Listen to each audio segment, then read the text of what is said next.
Victoria, New South Wales, South Australia, and Tasmania saw some towns record their highest river peaks in decades, with places like Rochester and Shepparton experiencing scenes of entire streets underwater and residents being evacuated by boat. That event unfolded over months, driven by a persistent La Nina pattern that kept dumping rain onto already saturated ground. What we're watching right now is different in character. This isn't the product of months of accumulated wet weather. It's a single, extraordinarily potent low prera. Right now, as you're watching this, rivers across Victoria are rising past their banks. A moderate flood warning has just been issued for the King River. Wind gusts of over 120 kilometers an hour tore through the Alps overnight. And 200 kilometers north, a completely different storm is about to explode into life over southeast Queensland. This is a nationwide weather emergency unfolding in real time, and it's about to take a serious turn. Let's start with what's actually happening on the ground, because the numbers coming out of southeastern Australia this morning are staggering. Up in the high country of Victoria, at a place called Mount Buffalo Chalet, the rain gauge has recorded 165.6 millimeters of rain in a single day. That is not just a big number, that is a record for the entire month of August at that location, and it has been standing since records began. Just down the range, near Mansfield, a gauge called Hancock's has picked up 159 millimeters. Wangaratta, a regional city with tens of thousands of residents, has seen 67 millimeters, which sounds modest next to those alpine totals, but it is the heaviest single day of in that city has experienced in more than 8 years. Multiply that pattern across dozens of towns in the northeast of the state, and you start to understand why the rivers are behaving the way they are right now. And it isn't just Victoria. Canberra picked up 26 millimeters. Melbourne picked up 24.4 millimeters. Adelaide, all the way over in South Australia, picked up 26.4 millimeters. On the surface, that might not sound extreme, but here's the detail that should stop you in your tracks. This is the first time since 2008 that all three of those capital cities have recorded more than 20 millimeters of rain on the very same day. Three major population centers, hundreds of kilometers apart, all soaked simultaneously by one enormous, moisture-laden low-pressure system. That is the scale of what we are dealing with. Now let's talk about the wind, because the rain has been getting most of the attention, but the wind side of this story is just as dramatic. Up at Mount Hotham, in the Victorian Alps, gusts reached 120 kilometers an hour overnight. At Falls Creek, another alpine resort town, gusts hit 100 kilometers an hour, and earlier in the system's life, at Thredbo Top Station, just across the border into New South. Wales, a gust of 130 kilometers an hour was recorded. To put that in perspective, that is well into the range that can bring down mature trees, rip roofing off buildings, and make driving through open, exposed terrain genuinely dangerous. The Bureau of Meteorology has a severe weather warning current right now for the far eastern alpine areas of Victoria, describing damaging winds averaging 60 to 70 kilometers an hour with peak gusts near 100 kilometers an hour. And while forecasters expect conditions to ease by late morning, that is cold comfort for anyone who has already had trees come down on their property or lost power overnight. So what does all of this actually mean for people on the ground?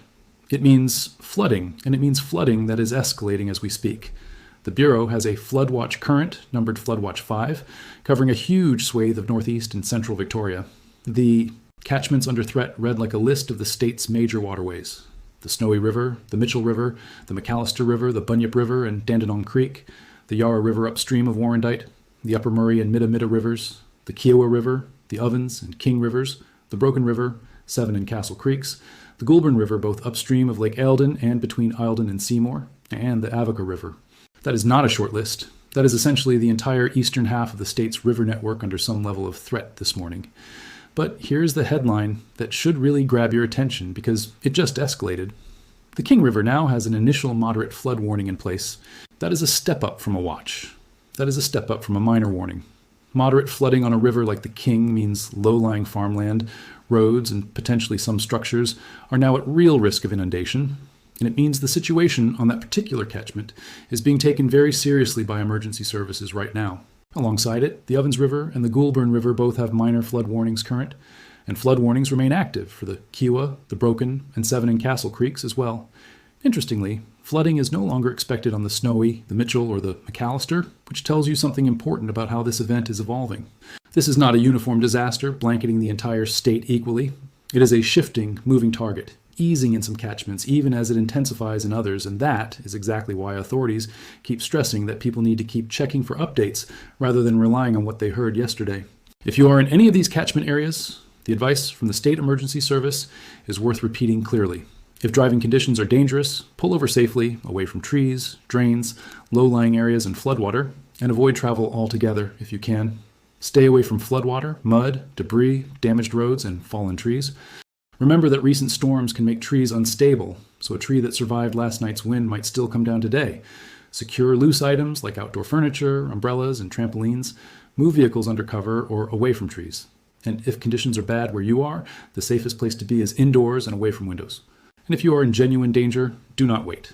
Contact your state's emergency service for help with storm damage, but keep 000 reserved for situations where life is actually at risk. Now, let's step back for a moment and talk about why this system produced so much more rain than anyone expected. Because this is genuinely one of the more interesting forecasting stories of the year. When the Bureau of Meteorology runs its rainfall models, one of the products they generate is called the 90th percentile forecast. Think of it as the model's own built-in worst-case scenario, the 1 in 10 outcome, the number they use when they want to know just how bad things could plausibly get. For this system, through the weekend and into this Monday morning, that worst-case model topped out at around 125 millimeters for the highest risk elevated areas of Victoria and New South Wales. That was supposed to be the ceiling. That was supposed to be the scenario forecasters kept in the back of their mind as the unlikely but possible extreme. What actually happened blew straight through that ceiling. Official rain gauge observations have already recorded up to 160 millimeters in places. And when you layer in the radar estimated rainfall mapping across the wider region, some areas are estimated to have received as much as 250 millimeters. That is roughly double what the model's own worst-case scenario predicted. Not double the average forecast, double the extreme, low probability, 1 in 10 outcome. When a system does that, it isn't a minor miss. It's a signal that something about the atmosphere on this particular weekend behaved in a way the models simply weren't built to anticipate well. So what was different? The answer lies in moisture, and specifically, how high up in the atmosphere that moisture was sitting. When meteorologists try to forecast how much rain a system will produce, they don't just look at how humid it feels at ground level, because surface humidity tells you almost nothing about where the rain is actually going to come from. What matters is the moisture content through the middle and upper layers of the atmosphere, because that is where the clouds that generate heavy, sustained rainfall are actually built. In a typical rain event, feeding off a cloud band from the Indian Ocean, the moisture plume usually extends up to around 5 kilometers in altitude. That's already enough to generate solid rainfall totals. But with this system, satellite and atmospheric sounding data showed saturated, moisture-rich air extending all the way up to around 9 kilometers, up into the 300 hectopascal level of the atmosphere. That is dramatically deeper than forecasters are used to seeing from a system like this at this time of year. It meant that as clouds developed within this low-pressure system, they had access to a far taller, far richer reservoir of moisture to draw on than the models had accounted for. So instead of building to a typical height and running out of fuel, they kept growing, kept intensifying, and kept wringing out rain far beyond what anyone expected. It is worth being honest here about what this means for how forecasting actually works. Because it is easy to look at a number like double the worst-case scenario and assume someone made a careless mistake. That isn't really what happened. Weather forecasting, even with the extraordinary computing power available today, is built on models trying to simulate an atmosphere with an almost incomprehensible number of interacting variables. And every model has to make simplifying assumptions somewhere. Most of the time, those assumptions hold up well enough that forecasts land close to reality.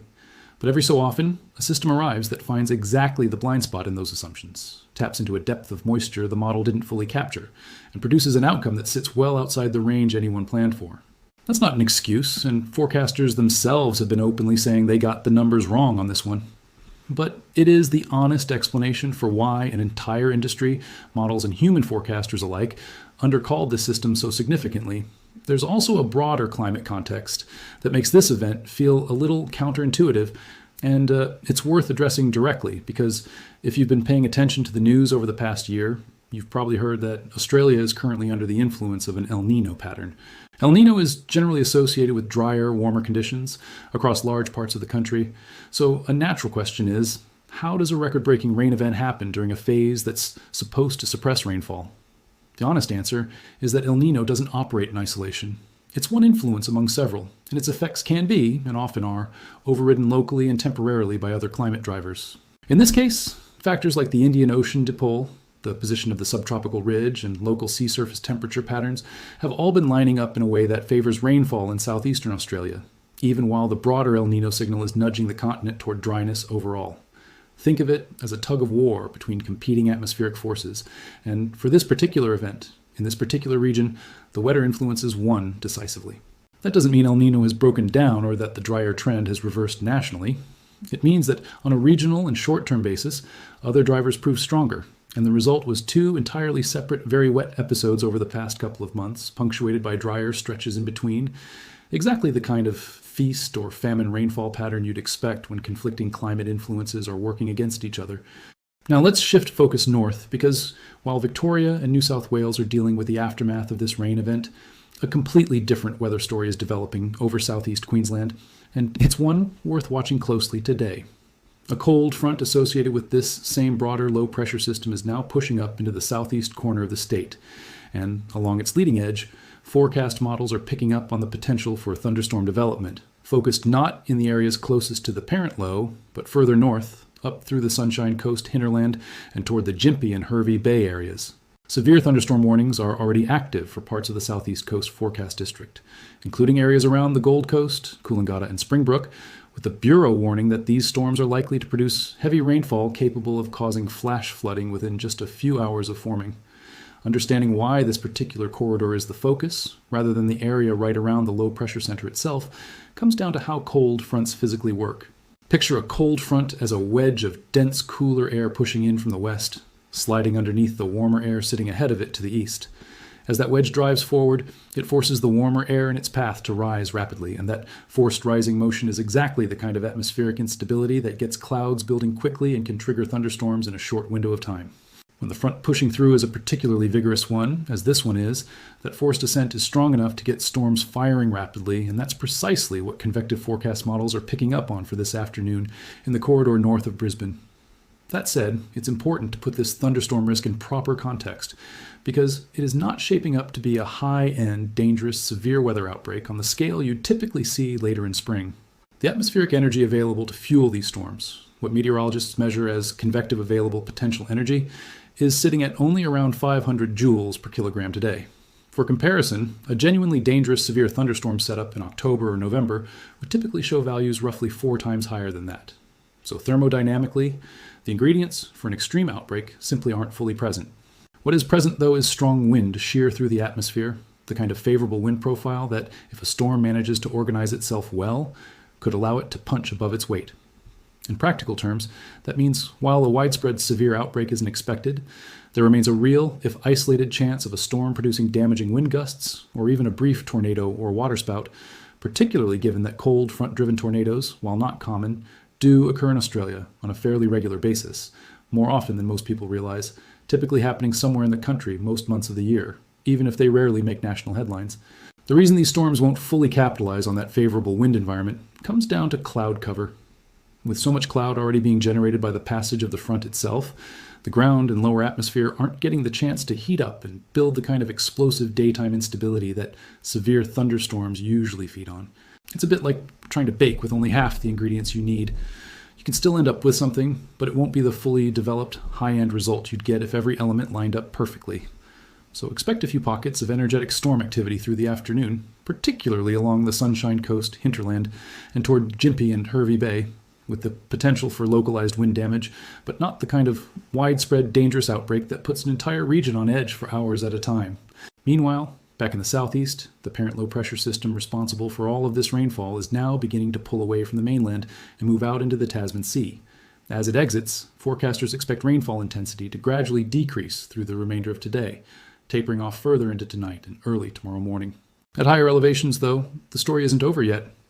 Between roughly 1,000 and 1,500 meters, precipitation is likely to fall as a slushy mix of rain and snow, while above 1,500 meters, and especially above 1,800 meters in the highest parts of Victoria and New South Wales, genuine blizzard conditions are expected to continue through today and potentially into the early hours of tomorrow. For anyone in the alpine regions, that means winter conditions layering directly on top of an already dangerous flood and wind situation. A combination that demands real caution if you're anywhere near those higher elevations in the coming 24 hours.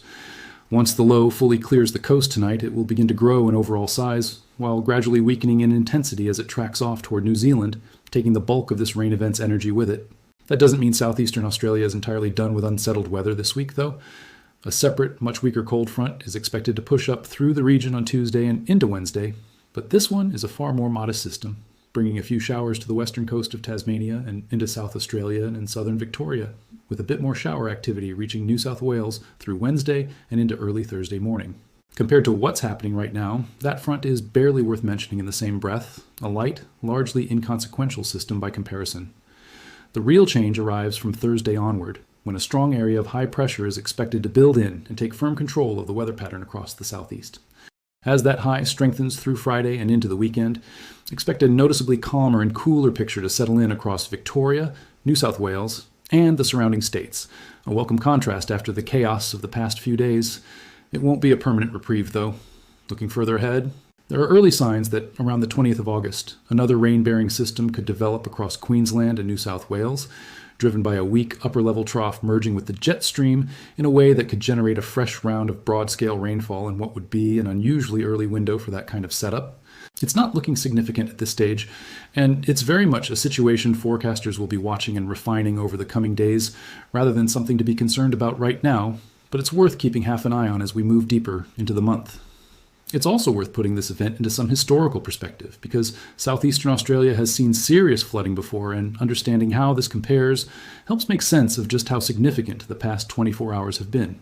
Back in 2022, a series of floods across SSUR system that arrived dumped an entire worst-case scenario's worth of rain in roughly a day, and is now moving on.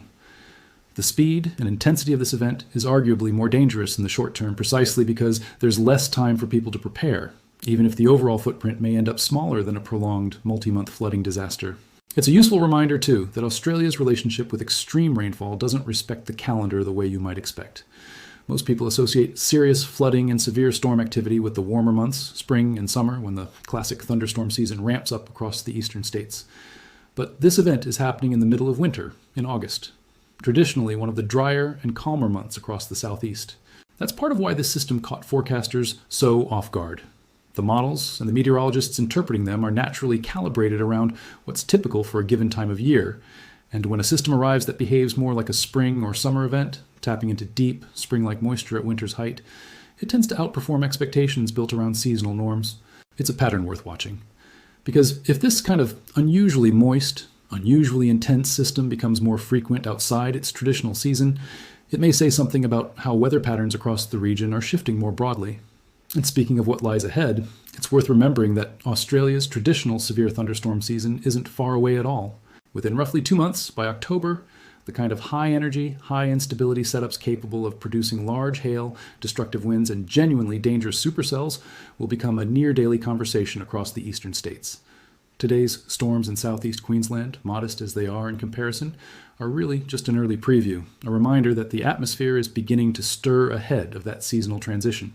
For anyone in storm-prone parts of Queensland, New South Wales, and northern Victoria, now is a reasonable time to start thinking about storm season preparedness, checking gutters, securing loose outdoor items permanently rather than just for tonight, and making sure emergency plans and supplies are ready well before the more dangerous months arrive in earnest. There's one more piece of this story worth touching on before we wrap up, because it says something important about the limits of even the best forecasting tools available today. A rainfall model missing its own worst-case scenario by a factor of 2 isn't a small technical hiccup.